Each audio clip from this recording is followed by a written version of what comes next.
अब ये जो तमाम बातें इन्होंने कही उसका एक ट्वीट के जरिए आज ही योगी आदित्यनाथ जी ने किया। उन्होंने कहा चोला समाजवादी प्लस सोच दंगावादी प्लस सपने परिवारवादी इज इक्वल्स टू तमंचावादी। जी अब आप जवाब मांग रही? जी अभी जो इन्होंने कहा माफिया वाला सवाल पूछा, मैं अभी आपने भी चलाया था और बाकी बहुत सारे चैनल्स ने चलाया। अभी उत्तर प्रदेश का एक वांटेड माफिया जो कि एक पर्टिकुलर अफिनिटी के लोगों का संरक्षण प्राप्त है और बाय चांस हो सकता है कोइंसिडेंस हो, मैं नहीं कह रहा कि प्लान्ड है, मैं नहीं कह रहा इस वजह से है, हो सकता है सिर्फ इत्तेफाक हो कि वो भी उसी कम्युनिटी से आता है जिस कम्युनिटी से उत्तर प्रदेश के मुख्यमंत्री जी आते हैं। अभी पूरे उत्तर प्रदेश ने, पूरे देश ने देखा कि जिसके सर पे इनाम है वो क्रिकेट खेल रहा था, ओपनली बल्ला चौका छक्का मार रहा है, पुलिस वाले खड़े हैं, पीछे ताली बजा रहे हैं, सेफ्टी सिक्योरिटी पूरी दी हुई है और कोई कार्रवाई नहीं।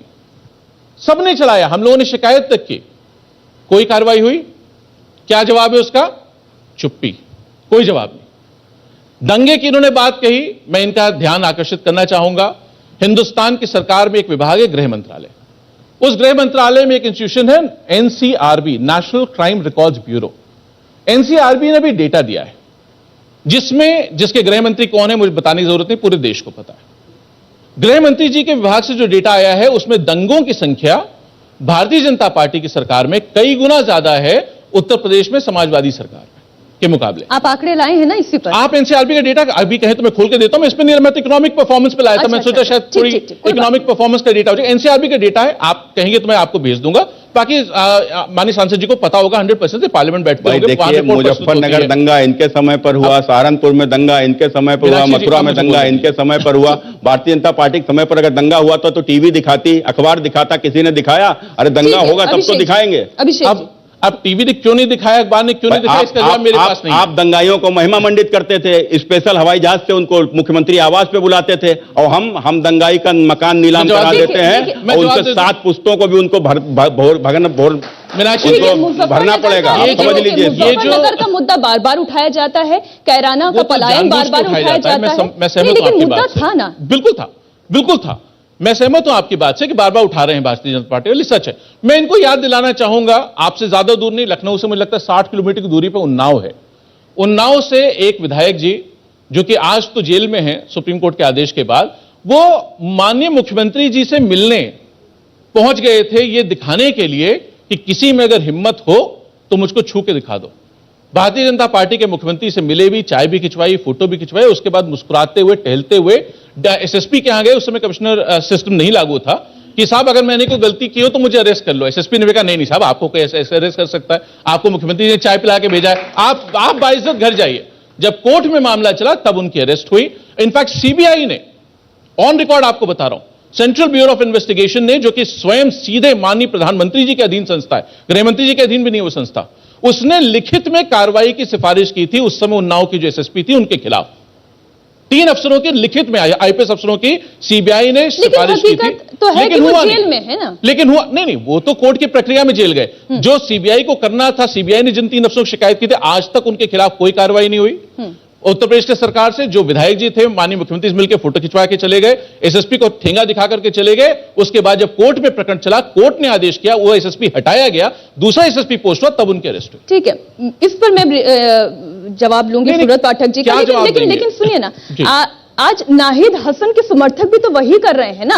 या नाहिद हसन के जितने बयान हम देखते हैं, क्या ये स्वस्थ लोकतंत्र की कोई परिभाषा हो सकती है कि हिंदू की दुकान से सामान मत खरीदना, भले तुम्हें 1 किलोमीटर 2 किलोमीटर दूर जाना पड़े? बिल्कुल नहीं हो सकती। नाहिद हसन ये बोलते हैं, नहीं हो सकती। और जो उन्होंने मेरे और उनके समर्थक ये कहते हैं कि चौधरी साहब, अगर मेरे चौधरी को टिकट नहीं दिया तो हम भी तुम्हें शामली में बताएंगे। देखिए, अब समर्थक किसका क्या कहता है वो तो मैं, विधायकों के टिकट कटते हैं, उनके समर्थक क्या कहते हैं वो तो एक अलग सवाल हो गए। लेकिन जो नाहिद जी का कहना था उसमें उनका कहना था साहब मेरा पुराना वीडियो डॉक्टर करके चला रहे हैं, उन्होंने इल्जाम किसी एक विशेष पार्टी पर लगाया उत्तर प्रदेश में, मैं उस पर नहीं जा रहा। अगर ऐसा कहा है तो बिल्कुल उत्तर प्रदेश का सौहार्द बिगाड़ने का काम जो करेगा, हिंदू मुसलमान का, सिख ईसाई पारसी जैन जितने धर्म जातियों के नाम लिए जा सकते हैं, उनका सौहार्द बिगाड़ने का काम कोई करेगा तो समाजवादी पार्टी उसको पार्टी से बाहर करेंगे। नहीं तो ये तो कह रहे हैं कि नाहिद हसन का डॉक्टर्ड वीडियो है। नहीं, उन्होंने ऐसा कहा है, ये उन्होंने कहा, मैं नहीं कह रहा, उन्होंने कहा है। ये पुराना वीडियो था जिसको आज ये चला रहे हैं और ये डॉक्टर्ड है। देखिए, जिसको गुंडा माफियाओं को जो संरक्षण देता हो, वहां के हिंदुओं को पलायन करने के लिए मजबूर करता हो, वह नाहिद हसन ने इस तरीके की बात कही है, वहां की जनता जानती है, मैं उसके ऊपर नहीं जाऊंगा। लेकिन अभी जो ये कह रहे थे, जिस तरीके से कुलदीप जो सेंगर जो विधायक थे उन्नाव से विधायक थे, किसकी सरकार में जेल गए? हमारी सरकार में जेल गए।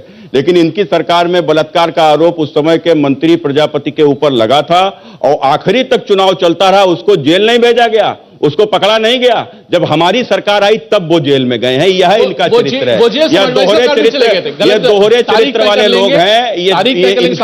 इनका खाने के दांत अलग हैं, इनके दिखाने के दांत अलग हैं, और वो जनता देख रही है। और निश्चित रूप से ये मुख्यमंत्री जी की जात की अभी बात कर रहे थे, मैं तो समझता हूं कि अपने आप को शायद ब्राह्मण बताते हैं। अब यदि ब्राह्मण बताते हैं तो इनको समझ में आना चाहिए कि हिंदू धर्म में जाति न पूछो साधु की।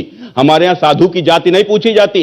यदि साधु की जात पूछी जाती होती तो वाल्मीकि की लिखी हुई रामायण हमारे घर में कभी नहीं पूजी जाती। लेकिन उसके बावजूद भी आज ये संत की एक जाति बता रहे हैं, और वह संत जिस उसको नाम पता नहीं, हम लोग तो नाम भी नहीं जानते थे, तो ढूंढ लाए, पता नहीं बिष्ट क्या नाम, जो भी उनका नाम हो, हम लोग नहीं जानते, नाम ही नहीं पता। हाँ, नहीं, हमें आवश्यकता नहीं, हम उनको योगी जानते हैं कि वो योगी हैं। और जिस व्यक्ति ने 10 वर्ष की उम्र में अपना घर त्याग दिया हो, अपने देश धर्म संस्कृति की रक्षा के लिए जिसने अपने आप को मंदिर में समर्पित कर दिया हो, और जिसने विवाह ना किया हो, अपना परिवार ना बनाया हो, अपने कर्तव्यों के पालन के लिए जो अपने पिता की अंत्येष्टि में ना गया हो, उसका काहे का परिवार? और भैया, जिसका परिवार ही नहीं उसकी काहे की जाति? क्योंकि परिवार के बाद जाति आती है, परिवार पहले आता है। तो जिसका परिवार ही नहीं उसकी जाति काहे की? आज भी लोग जानते हैं, जिसकी सगी बहन मंदिर में पत्तल बेचने का काम करती है, जो खुद 500 रुपए के कपड़े पूरे शरीर पे जिसके नहीं होंगे, प्लास्टिक की चप्पल पहनता है, वह उत्तर प्रदेश का मुख्यमंत्री है, और उसकी यह जाति बताते हैं। तो निश्चित रूप से इनकी किस मानसिकता के लोग हैं ये समझ सकते हैं। एक भगवा पहनने वाला यदि मुख्यमंत्री बन जाता है तो इसमें आपत्ति किस बात? मैंने मुख्यमंत्री जी की जात पे कमेंट नहीं किया था।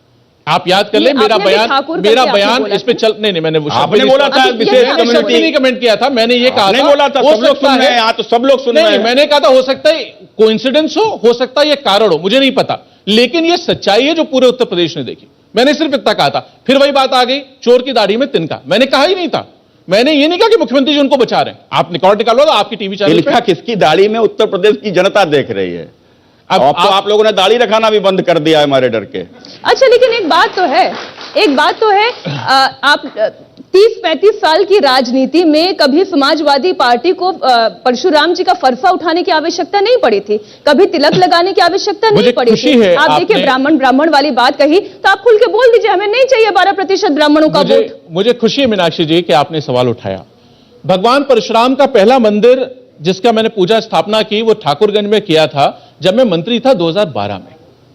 उसके बाद फैजुल्लागंज में मंदिर की स्थापना की, वहां मैं स्वयं पूजन के लिए गया था, स्वयं हवन के लिए गया था, 2011 की बात कर रहा हूं। तो कोई अगर ये कह रहा, हां, ये जो घोषणा आई जब मैंने कहा कि भगवान परशुराम का सम्मान अगर भारतीय जनता पार्टी करना नहीं जानती तो अभिषेक मिश्रा करेंगे और इसका राजनीति से कोई लेना देना नहीं।